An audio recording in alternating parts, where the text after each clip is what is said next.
Hey Eric, can you hear me? One sec.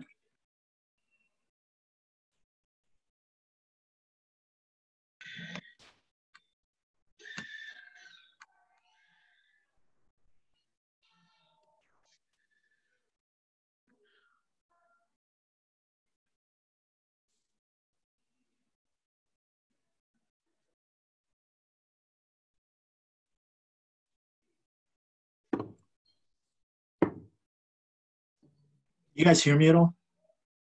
Yeah. Okay. How you doing, Hassan? I'm well. How are you? Yeah, good, man. Good. How are things down under? Um, Warm, a bit too warm. Yeah, What's fires are a big. It's about 41. I think in some places, I don't know. I saw some numbers just getting up to 50. Like we're breaking records by left and center, which isn't helping. There's fires going all over down south. oh, Just reading in the newspaper this morning, there's a yeah. I mean, some of these firefighters are going for 12-hour shifts at a shot and going at it. It's a real issue. similar to what's happening in Interesting. Southern California.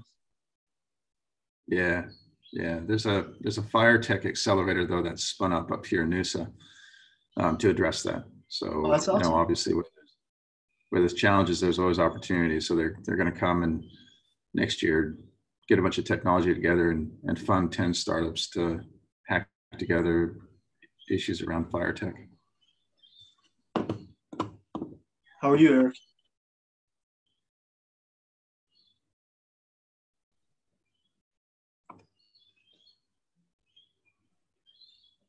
Can't hear you, Eric. Can you hear us? Yeah, we can't hear you. We can't hear you.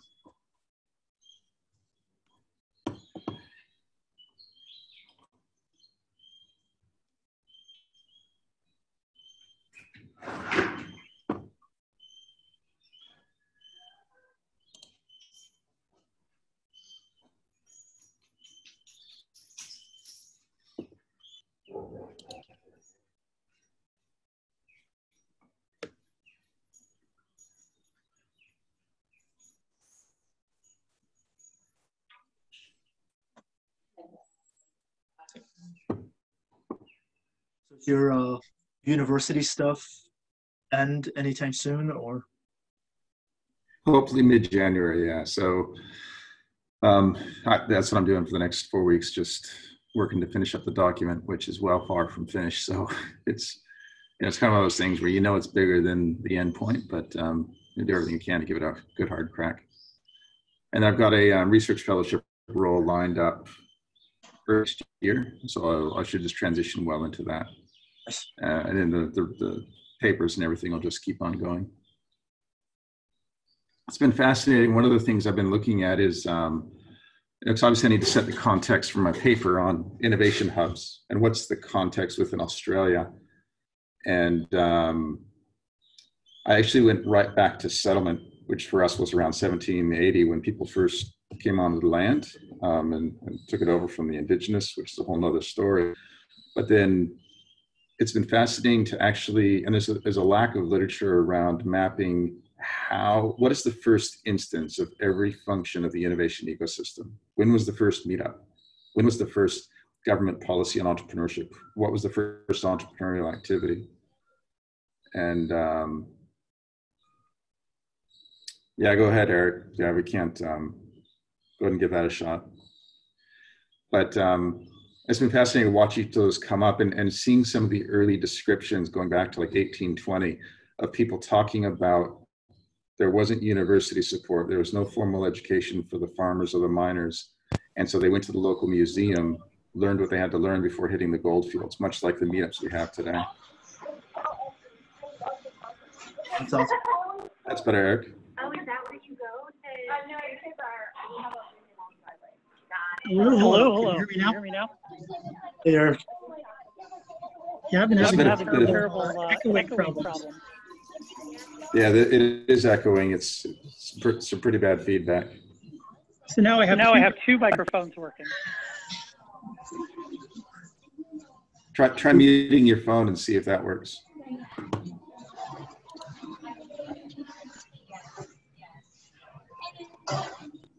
So who do we have joining us by phone? The 505 area code? That's Eric. Oh, that's He's also trying for both. okay. Yeah.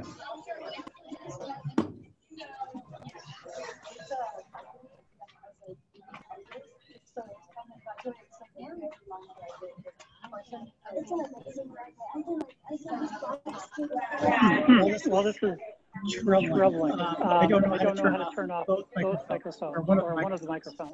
So let me keep troubleshooting. I'm not sure who else is going to join us. You know, the public spaces are always hit or miss whenever I do that. So, you never know what to expect in terms of connection. Eric, did you want to try muting your phone? Or one thing's muted now. I think what I've done, the problem was that I couldn't mute the computer. Can you hear me now? Yeah, that's good. Fantastic.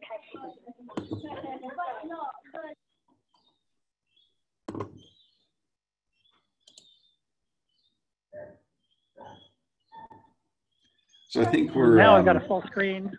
We're waiting. We're in a holding function. Who wants the popcorn? What's our question of the day?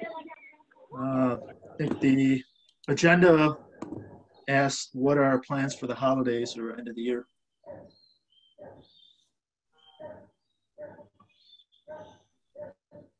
Mine's pretty easy on that point. It's just finishing off my thesis, just straight through. Just keep writing. So, is there some kind of celebration that happens around this? I want to celebrate your thesis. Yeah, I think it's called employment.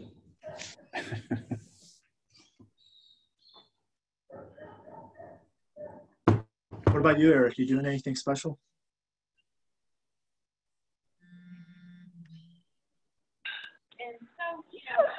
Good question. Nothing particularly special. It's pretty quiet. It's mostly around home, which for me is Albuquerque, New Mexico. I'm in Long Beach at the moment at a coffee shop with sketchy internet. So that's my hassle at the moment. But the travel ends after this, and then it's just being home with the family. How about you? Well, actually, I would give sketchy internet to be in Long Beach anytime. So, I had planned actually. I've got a family member who has a timeshare in Hawaii, and I kind of planned on doing that, but that doesn't look like it's going to work out. So I'm probably gonna hang around the house, enjoy some downtime, and just catching up on a few things. I'll be home. You know, if you're going to go all the way to Hawaii, perhaps you should consider just doubling that journey and seeing Chad. Yeah, because it's just a hop and a skip from Hawaii to Australia. What is it? About a 6-hour flight maybe from Hawaii to Australia? Yeah, I think so. I think I remember hopping into Hawaii on my way to LA one time. It's not that bad of a jump. So I lived in Hawaii for about 4 years. Never, unfortunately, I had an option of going to Australia, but I think that we went to Japan instead. So terribly poor choice. I mean, I like Japan, but you know, so Australia is still on my list. Yeah, cool. Well, when we have our first ESHIP summit, I'll invite you over. Speaking of which, I am having I do need somebody from the Kauffman Foundation either to video in or to, ideally, I'd love to have them over in February, first week. We're having a national roundtable on metrics. I emailed Andy, but it's end of the year, so I haven't heard back. He's probably busy. But I do want somebody from metrics in Kauffman in order to represent on the panel. Probably get somebody from Nesta as well. We're going to use this to kickstart a national symposium on entrepreneurship metrics tied into some of the bigger platforms, Genome, GEM, and integrated system with government data we're building out. Well, that's awesome. When did you say that was? First week of February. That does sound amazing. So the question is, how can you help the ESHIP community? Yeah. Well, I'm happy to try and get it sponsored and funded and get somebody flown over, but barring that, we'll just do video. Yeah, definitely keen to, and then use that as an example and just collaborate and coordinate. I think we're having Stern over from MIT in March as well. So just get these regular thought leaders from around the world so we can collectively get better at measuring entrepreneur outcomes. So this, Chad, is this part of like an existing event that happens every month, or you guys are just pulling this together specifically to start the conversation? Well, there's an annual ACERI, Australia Center for Entrepreneurship Research, Expo, Emporium, something like that. It's a conference for everybody researching entrepreneurship. It's incredibly academic. I went last year, and I was sitting there with a few hundred people in the conference, looking around, saying, "I wonder how many of you people actually have an ABN." So all these people that are researching entrepreneurship, but it is like once you get into it, you realize it's such a nuanced discipline. On the theoretical underpinnings of what we do, definitely necessary. We do need to bridge the gap, but it is an annual thing around entrepreneurship research. And I'm bringing in a specific hour-and-a-half facilitated workshop on measurement. And so I'm going to get a panel of thought leaders and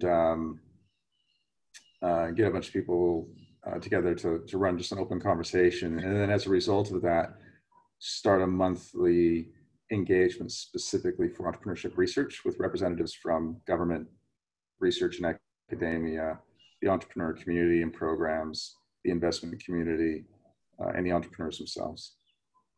Cool.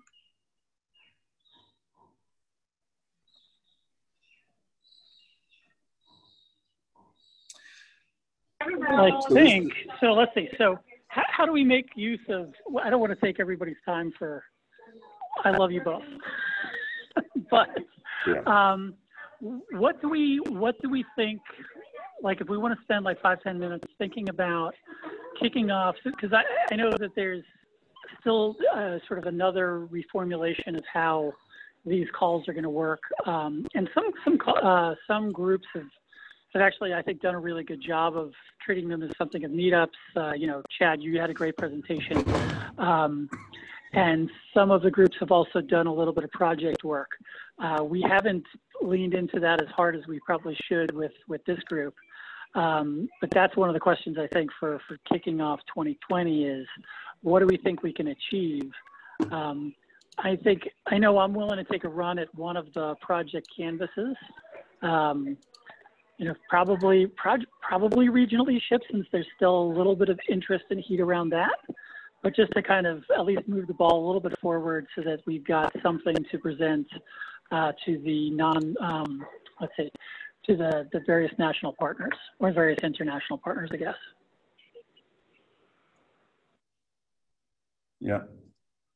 Because this one's collaborative culture, yeah? Yes, it is. So I think part of the thesis has been that we could use building a collaborative culture as something that helps infuse the work that we do. But I think what we've seen is that collaboration is hard and that people have other time constraints. So how do we, in some ways then, how do we take something that's maybe a lot more bite-sized? So maybe it's, you know, if what we end up working on is, you know, the regional ESHIP, maybe we're just looking at one or two different small aspects of the canvas in order to move those forward so that we're not, you know, trying to bite off more than we can chew. But it could be something else. So, you know, that's just my thought. You know, it's interesting. If when I look at the goals and some of the initiatives under each goal, there's so much, I don't want to say overlap, but there are so many connection points between the different goals and the initiatives. So collaborative culture, for example, for a lot of the other initiatives that are under some of the other goals, to actually take any traction and actually come together, it's going to take collaborative culture.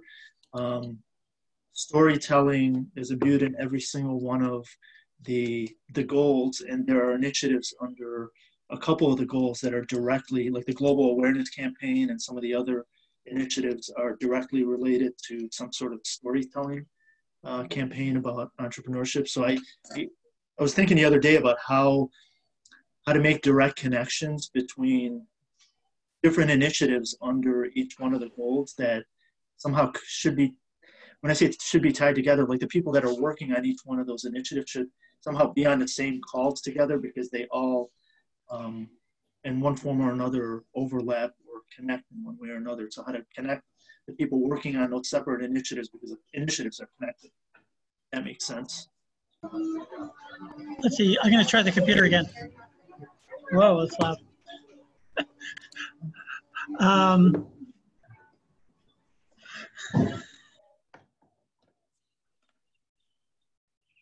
I'm going to consider that a bad experience. That just killed me. So yeah, that sounds fascinating. And I think a couple of us have talked about that in the past, where maybe it's not a goal to project.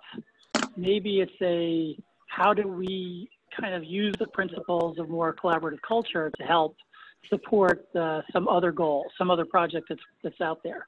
Right. Is that, is that in line with what you're thinking, Hassan? Yeah, and just figuring out how to connect the different initiatives that are separate from each other, but are, along the same lines and working towards similar goals. So the teams that are working on each one of those separate initiatives, getting on the same calls and figuring out ways to connect around that same work, rather than have some of that work turn out to be completely separate when in fact it's connected in one way or another.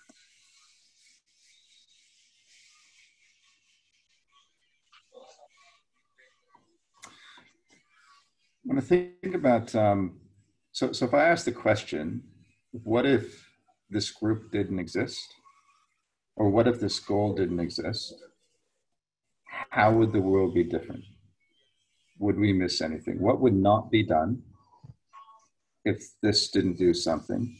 And then flipping that around, we could ask, what could we do to make a fundamental difference? Where's the gap that nothing else is filling? I then look at the 3 initiatives under collaborative culture: ESHIP summits, field ambassador training, training and tools for building collaborative culture. And I think, does that sit within anything else? Does this need to be merged into anything? The closest one would be connected networks, but that has 6 initiatives already and it's pretty full. And so when I look at this, things like regional ESHIP summits. So in here, it's around training and the events, the major summits, because I would imagine, hey, Katie, I would imagine that we're saying that to have a collaborative culture, ESHIP summits help facilitate that. That's one of the mechanisms where if you have ESHIP summits, then you'll get that collaborative culture. So therefore, is one of the differences we can make. If we helped facilitate and equipped 10 regional summits across America or across the world, would we have a more collaborative culture? Is that something that we would put our hands to? And the last point I'll make is that with a lot of these groups, the thing that would get them engaged is actually having something to achieve, actually getting our heads around and focusing on like a challenge to solve or an opportunity to realize. Connected networks, how do we measure, and moving towards measurement really connects people. Decreasing a lack of inclusiveness or increasing inclusive, potentially engaging inclusive ones. So those are a few thoughts of, do we have a big challenge we can put out there? And is regional ESHIP summits, is that something that we can get our heads and hearts behind? What do you guys think?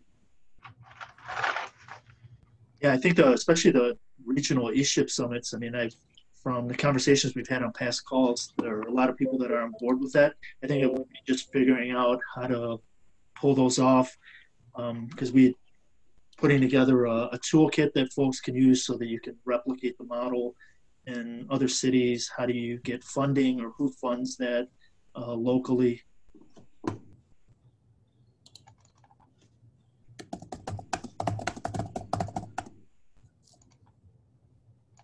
Katie, can you hear us? I can. Excellent. Just to bring you up to speed, we're having a bit of a yarn about, you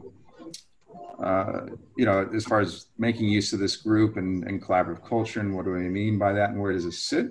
I had a bit of a conversation around it. Kind of, it's part of everything, but then what would make this group this unique, particularly when you compare it to, say, connected networks or inclusive fields, some of the ones that would seem to relate to collaborative culture.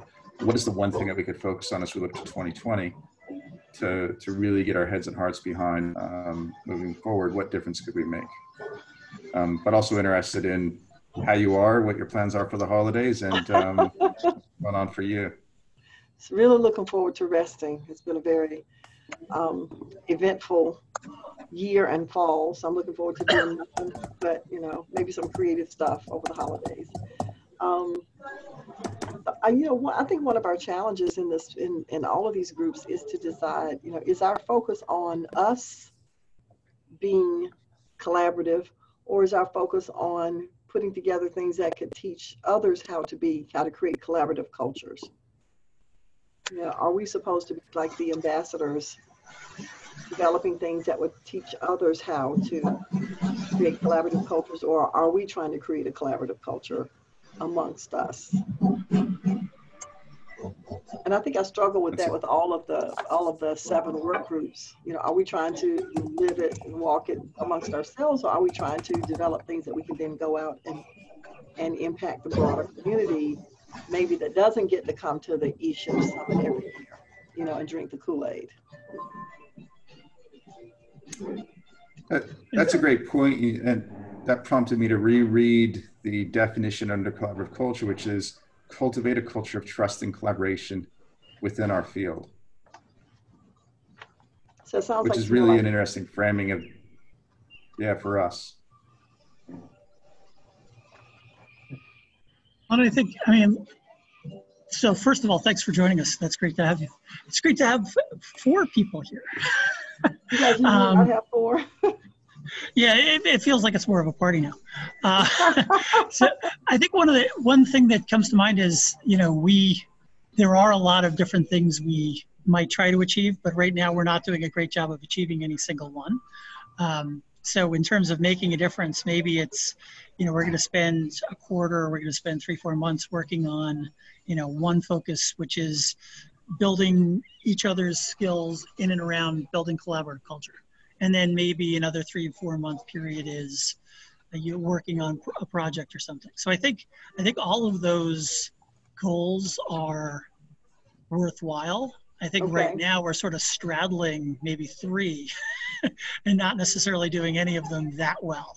So that's just my personal impression. Okay. Well, thank you for kind of bringing me up to speed. I know I missed a couple of meetings. I know that I'm a little bit behind in understanding what's going on with this particular element.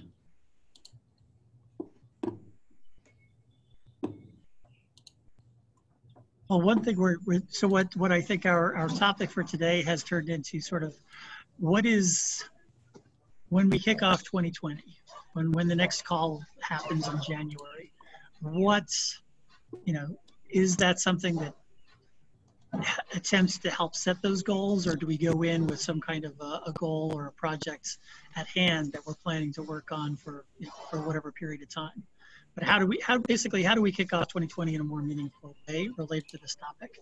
And, you know, trying to answer the good questions that Chad had about, you know, does this group make a difference?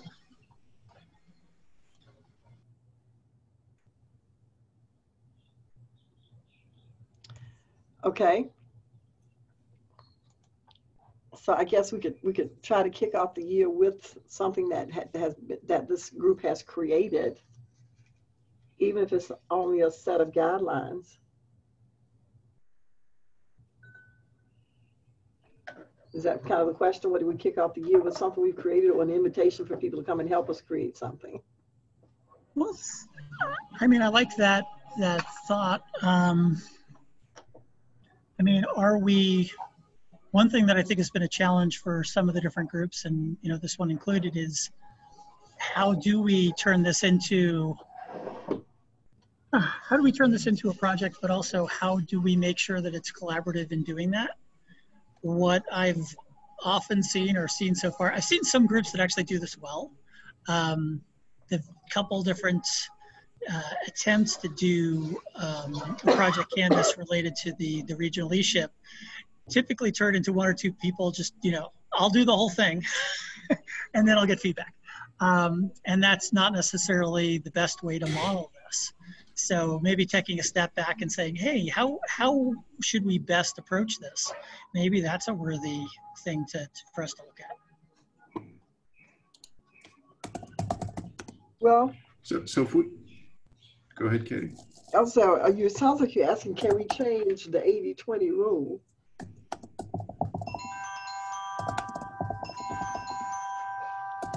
Oops, I've got an emergency phone call. I've got to take this. I'm going to mute you for a little while. I apologize. Okay. All right.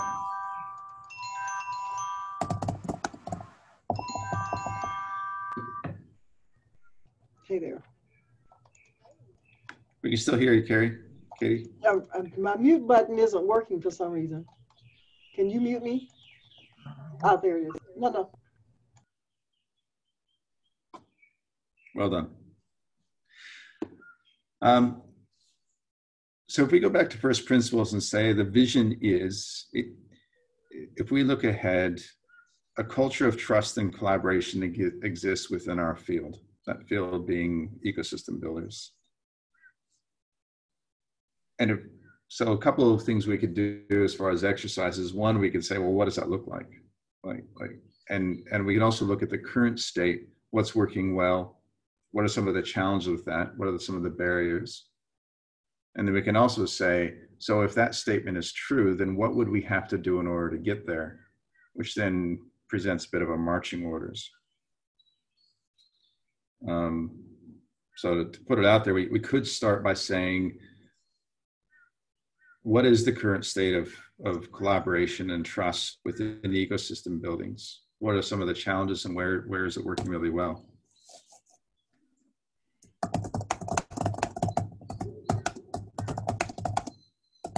I like where you're going with that. That sounds great. That's a great idea.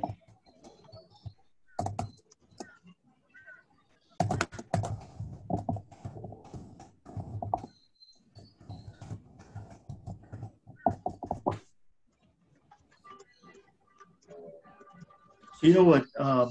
Like, if you think about it, we have these meetup calls, and people are interested. The people who are on the calls are interested, so it's a place where people can connect.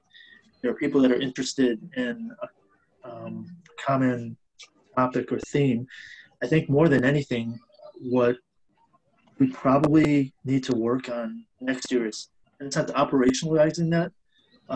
So how do we take advantage of these people who are, because we're collaborating on the call, the fact that we're all here, but I think what's worked on some of the other calls is when people have put together a canvas on the call, because they're taking advantage of the opportunity that everybody who's interested in this is on the call at the moment and not waiting until, okay, we're getting together to talk about what we want to do, and then after the call is over, let's figure out how we're going to get together to do something. And just taking advantage of the fact that we're on the call together and we all are pretty familiar with what the goal is and what the initiatives are under the goal. So how do we take more action on the call?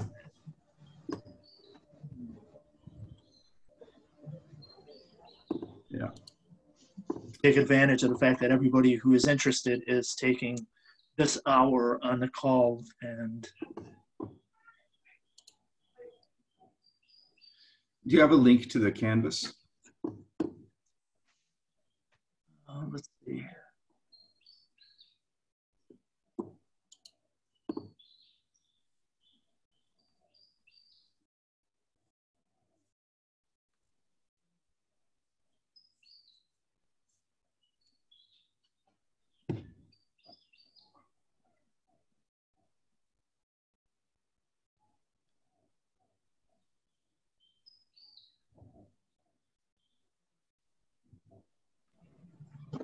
Yeah, actually, just a second. I'll have it in there in a second.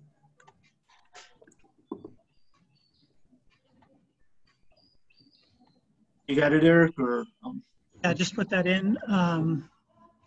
And basically what you need to do with the canvas, that's the sort of the blank canvas, or basically you need to save as and then turn it into something else. Yeah. Just wanted to look at the headings.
Yeah, so when I look at this, like we have 3 initiatives, and a project then would be attached. That each initiative could have multiple projects, or a project may span a couple of initiatives. And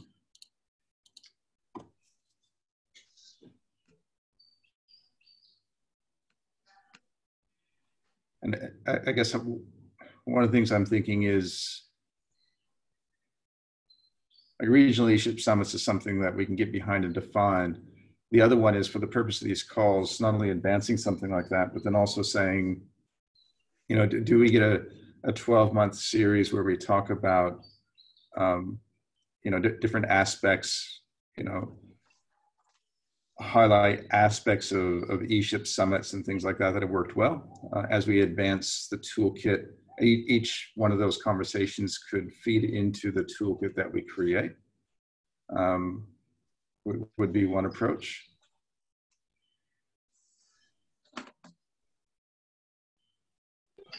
I mean, do you think, did you think Kaufman would promote whatever this group comes up with to its database?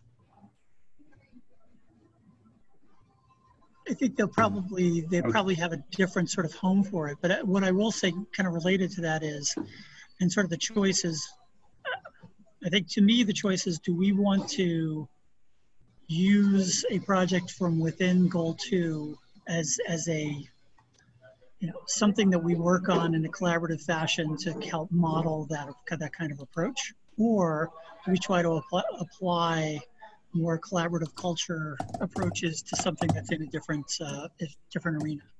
One reason I mention that is there's, what is it? Is it end of June is when the next ESHIP summit is. So when there'll be at least some kind of opportunity to get different projects, different canvases that are more fully developed in front of these national resource partners. And that's kind of the model that Kaufman's been looking at, is how do we engage other partners to help not take over, but, well, to some degree own some of these different projects. So I'll say that I'm leaning towards, you know, working on some kind of project, at least for the first few months, because after sort of March, April, that the opportunity to have something that could actually be fed into that ESHIP summit, that opportunity will have gone away. Because really anything after, say, you know, give or take April, anything after that is something that will have already been programmed into what the ESHIP summit looks like. So it feels like there's an opportunity to do like a couple months sprint on helping put together one of these project canvases so that's more effective. But that's my vote. Eric, I really like that, and potentially a theme running through all of the 7 goals of really keeping that June focus. Like, it gets people something to focus on, which can be an issue of just getting together and talking about a certain topic is interesting, but this actually gives us something of having something ready by March, April to feed into the programming. so that we can then showcase and highlight and then get the most value come June. And then that also speaks to having to focus on something and not spread the time, because we are all fairly time poor and we're all doing this kind of a bit on the side aligned with our day jobs. So, and potentially aligning that, and I like the cadence that's been developed in some of the other ones as well, as far as getting the speaker in for 20, Q&A for 20, and then just to recap community project for 20. But we can align all of that with, as you say, with a bit of a few month sprint. And potentially we can kick off January by saying, this is the thing we'll focus on, whoever's aligned with it, come along. As compared to keep putting it out there and saying, what do you guys want to talk about? What do you guys think? I like that idea. Yeah, I like Tom, that what do you idea reckon?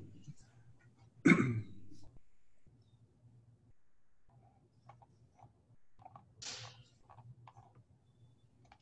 So do we get that?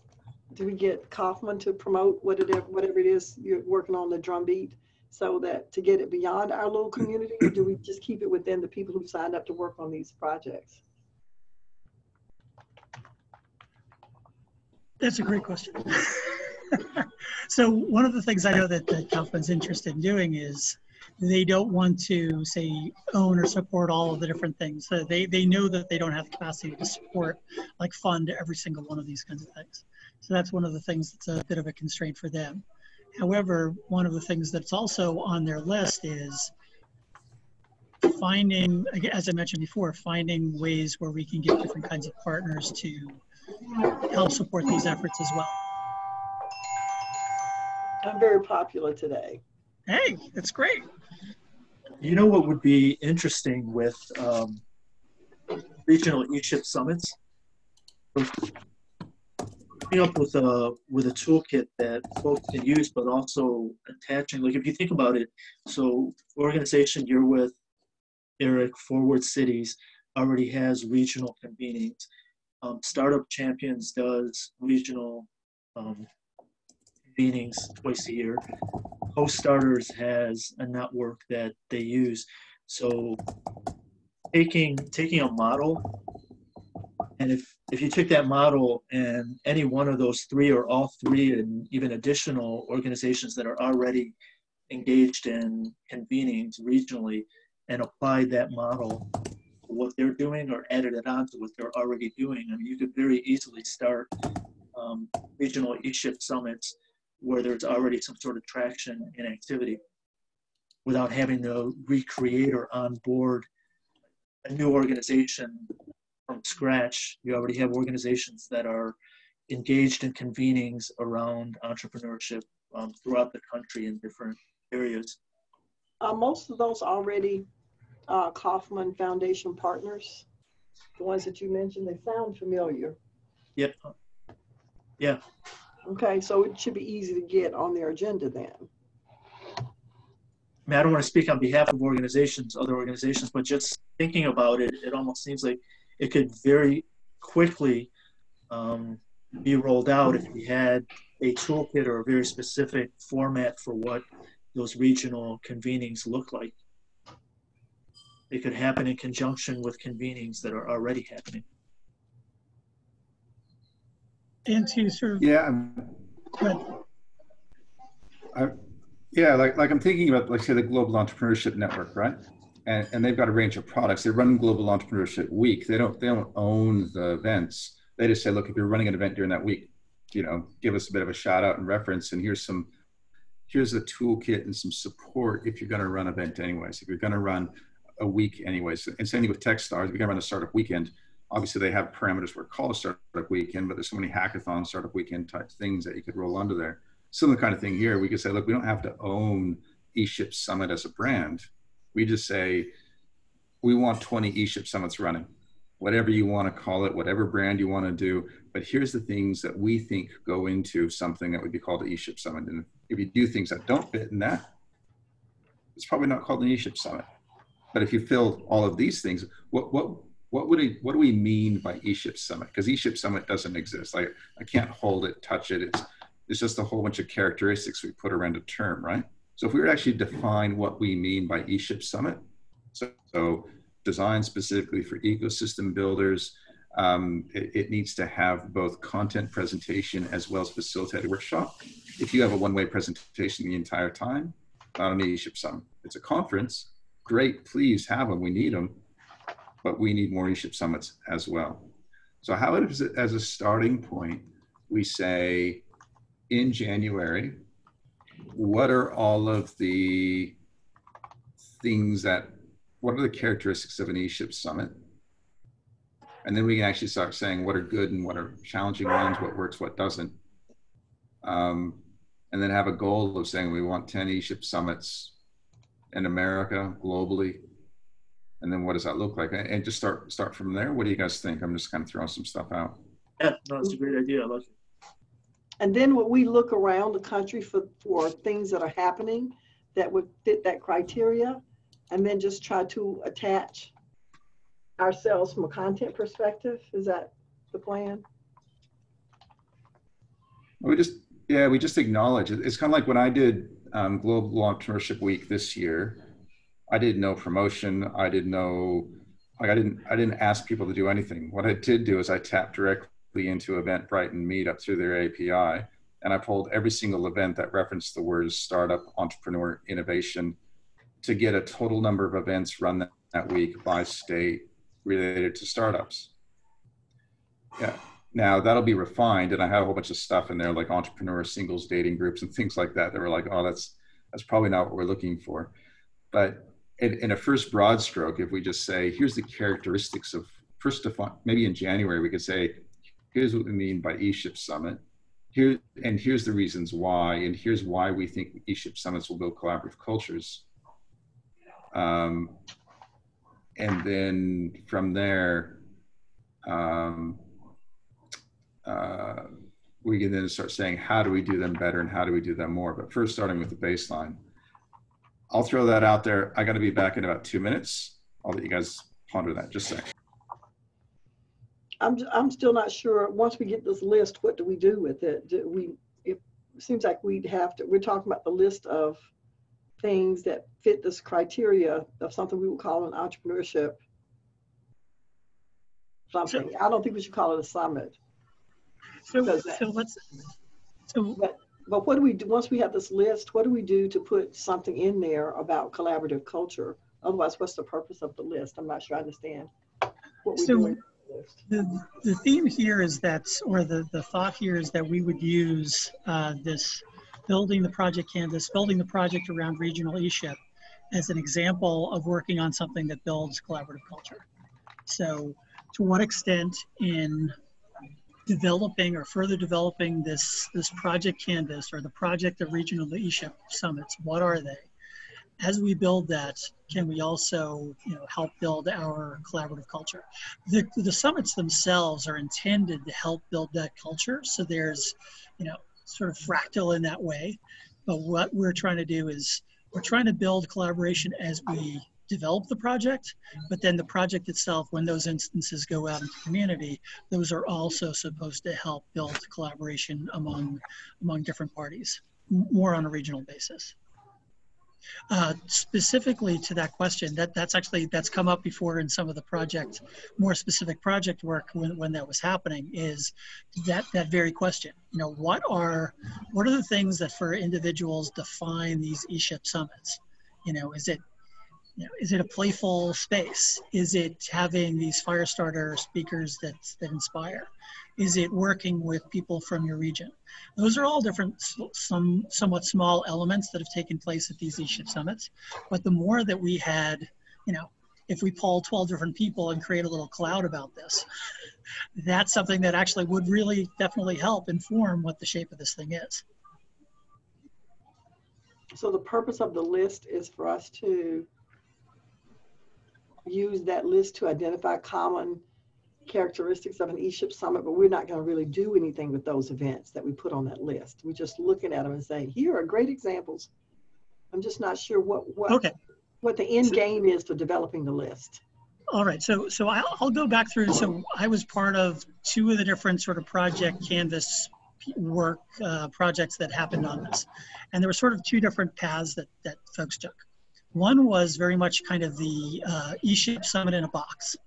You know, what are the different things that happen at an ESHIP Summit? Totally open source, just like a Startup Weekend, Startup Week, maybe a Global Entrepreneurship Week. So you've got this package of different kinds of content that we expect to see at an ESHIP Summit. In addition to that, there are a certain set of principles. So, you know, the fact that this needs to include a diverse and representative group of folks from these, you know, from the area, from the region, is something that I think needs to be baked in. But that's sort of a question that I think we as a group that's coalesced around a different topic, help define what those specific characteristics need to be.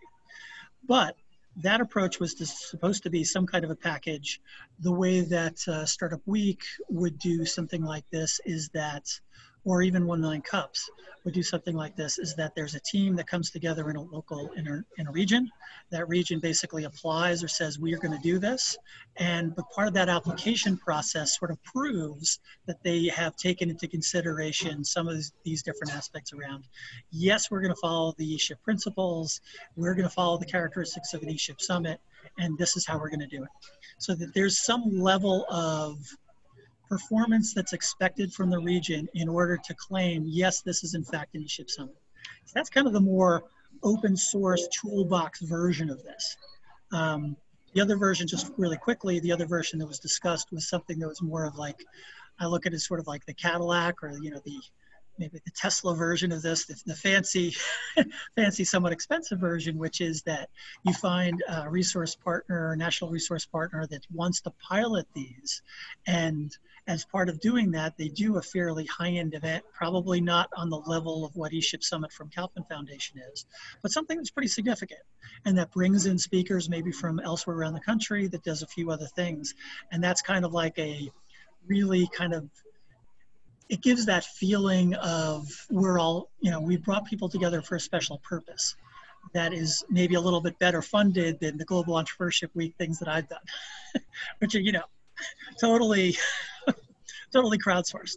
So that was the spectrum that we heard of, but both of those things require that there's some kind of a buy-in or application process for a region in order to do it. And there's certain structures that need to be in place in order to do that. I'm not sure if that fully answers your question, but that's some background on what we've been doing with the campuses so far.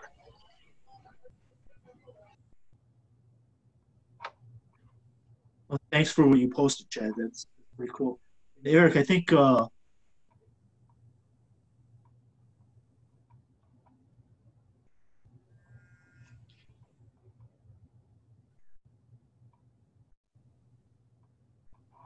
Did the sound go? Did we lose the sound? can you all hear me? You can now. Froze for a second. Yeah. Okay. Yeah, what I think part of it too is I think part of the conversation early on was that we all, most of us have gone to an ESHIP summit in Kansas City, and there's a magic that happens there. An idea was that not everybody's able to make it there. So how do you take, you know, and Kaufman isn't going to continue doing this forever. So how do you take what we all experienced and then create that experience in other areas around the country? You know, create a model or a toolkit or a set of practices that people use so that they can, in a sense, replicate that in their own region. And it would have to fit certain criteria for it to be called an ESHIP. Okay. At Chad's point. I get it.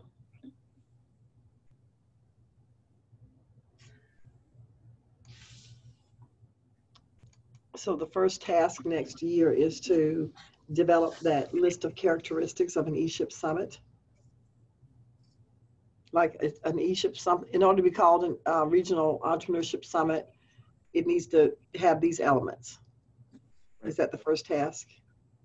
I think that's a great first task. I mean, I think it's appropriate. And it's sort of, I think it helps things fall in place. So one of the people I actually talked to with Callie from Wellington. Wellington is an organization that Calvin's partnered with in order to facilitate and support these events. So they've been kind of integral to running the ESHIP Summit since the beginning.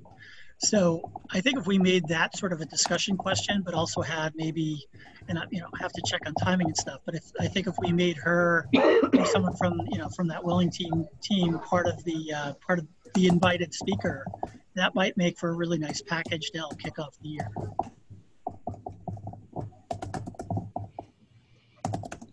Should we?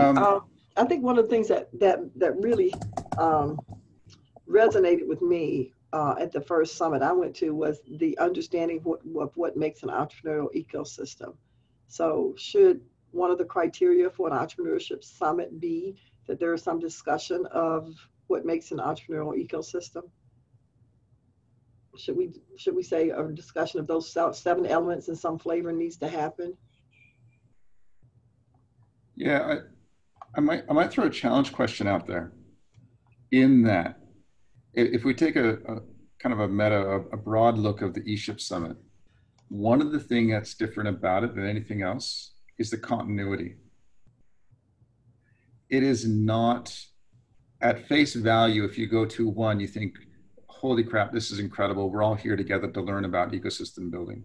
The challenge with that is it's like the Global Partnership Network Congress. You have to have sessions on early stage development. You have to have something on scale up. You have to have something on investors. And it turned into this big education piece of which there's a plethora of them out there, co-starters and everybody else. But if you look at the last 3 years, I've been to 2 of them, the first one and the most recent one.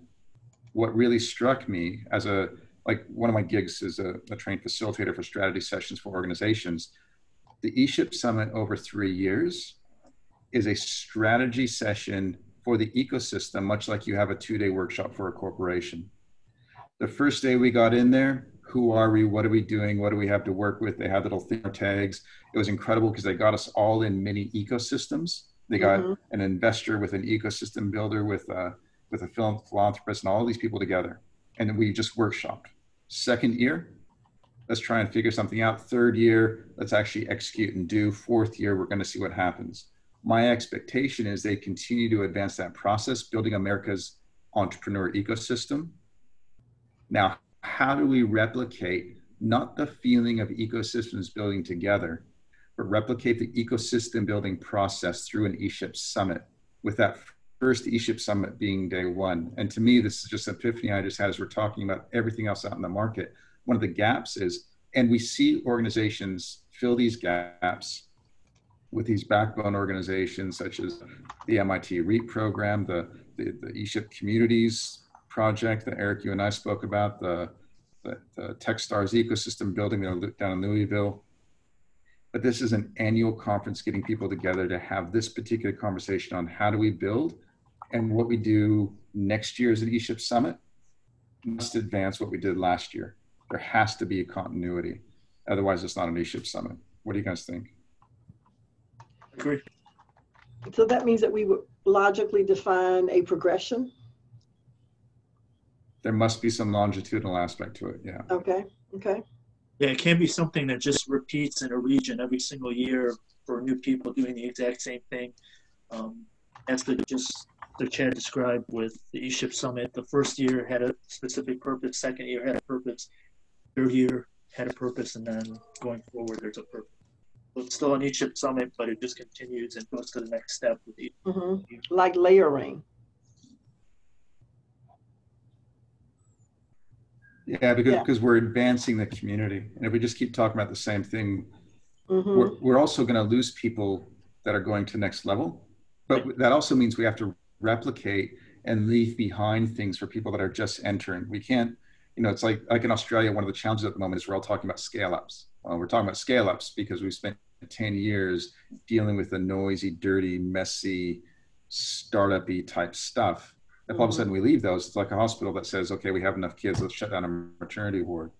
How do we leave behind and birth new maternity wards as we advance through the ESHIP Summit? That's an interesting conversation. How do we replicate what Kaufman did over 3 years? seems like every summit would need to have the, a startup, some discussion at each one of those levels. Yeah, that's a challenge. How do we advance the conversation without leaving people behind and allowing people to catch up if they need to? And that might be through the 12-year programming. I'm not trying to address everything in one 2-day session, but ensure that by the time we run that 2 days, everyone can enter the conversation. Mm-hmm. But we still can't be all things to all people. Well, I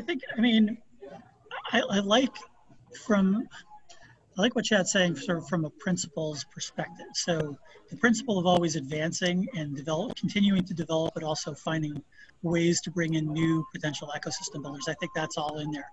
I think when it comes to content, there's probably some maybe a couple of months down the road, but maybe we look at the different kinds of content blocks that could be considered. But a lot of that content I see a balance between the region identifying what they need in terms of content and maybe recommended content that we're identifying from a national perspective. Does that make sense? Say that again, please.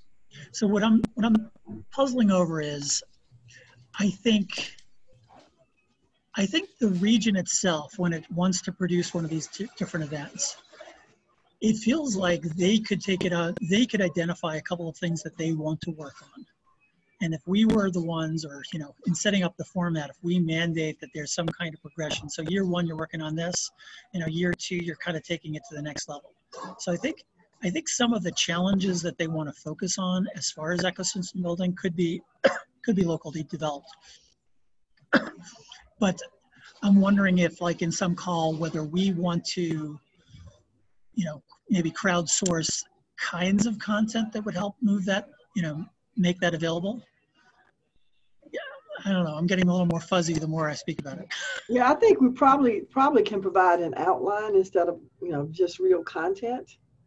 Starting out with an outline of, because otherwise we're pretty much just developing an implementation manual if you're providing every word, and maybe not allowing them to customize as much. Yes. So if we go back to the problem we're trying to solve, like why are we having this conversation? Because ecosystems need help. People look to Kauffman to say, how do we do this stuff better? But they don't want them to tell them specifically with a play-by-play, but it's more of a principle based. And again, if we reflect on what worked well with year 1 of Kauffman, all they did is provide the framework. We filled in the blanks. Andy said, we're here, get them together. You get a tribe together, they're going to figure it out. And I think coming back to the principle of what this group's about, that's where people fall down is they don't get in the same room to have a collaborative conversation based on trust. So if we can facilitate that, the wisdom's in the room, they'll develop what their challenge, they'll develop what the playlist is, but also putting in principles like, don't try and solve it all in this session. It took them 3 years to come up with the rules. Year 1, do you want to look at each other again? Like if we achieve that, it's a win. Year 2, are we really focused on something? Can we frame this in a bit of a color code iconic plan of sorts? Year 3, let's sort this. Like this is a long play type event at the same time as we support and advocate for co-starters and tech stars and everyone else, because they're the ones that are actually doing stuff, but we just provide the framework to bring people in the same room. What do you guys think?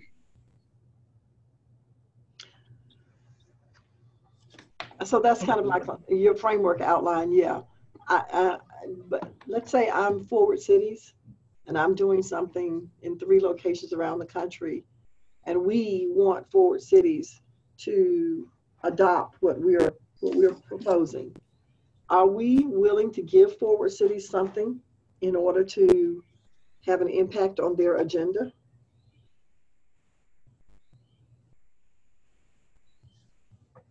Speaking on behalf of Forward Cities, I'm sure we want something. Right, that's what I was thinking too. Because when you're going into somebody's program and saying, here's our message, and we want you to share our message, typically they'll say, okay, great. Then you obviously want to be a sponsor. Here are the sponsorship levels. I'll say that there's probably, and I'm not sure that we get that deep into it, at least in this initial pass. That you know, maybe I'll suggest we punt a little bit on that. And we're also, you know, pretty much out of time. But yeah, there's got to be something that helps incentivizes these organizations to do it.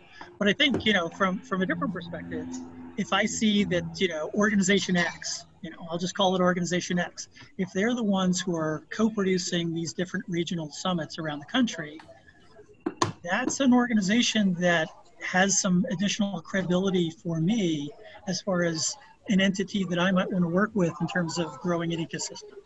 So I think it mashes up nicely with the goals of some organizations. Mm-hmm. But, you know, I would also say they're probably going to be interested in some, you know, whether it's travel or some other kind of thing, some other kind of incentive. Yeah, or they're going to say, great, who's going to come and present that? So putting it more broadly, you know, how do we consider the kinds of incentives that are going to make this attractive to national resource partners? And is Kaufman going to give us that money? So I think one of our first things might be to put together a proposal to Kaufman to say, this is what we'd like to do, and here's the incentive we'd like to put out there. Do you support this? I think that is a really good question. I think also we are at time. Okay. All right. Let's see, do we want to have like a little final word? I think we covered a little bit about where we're doing vacations and all that other kind of stuff. I just want to say I really appreciate you all for being part of this continuing dialogue. So thanks for being part of a little bit of a loose call. I'm sorry for my technical challenges, but I appreciate you all a whole bunch. Thank you, Eric. Ho, ho, ho. Thanks, Eric. And I took, Awesome. And go ahead. No, I was just going to say, Yeah, I took some notes, and I will, sorry, Chad, there's a little delay here. I took some notes, and I will post my notes onto the agenda. I don't know if anybody else took notes as well, but I'll post my notes onto the agenda. That's great. I took some notes too, but it's a pretty garbled document. So yeah, we'll hash it out together. Cool.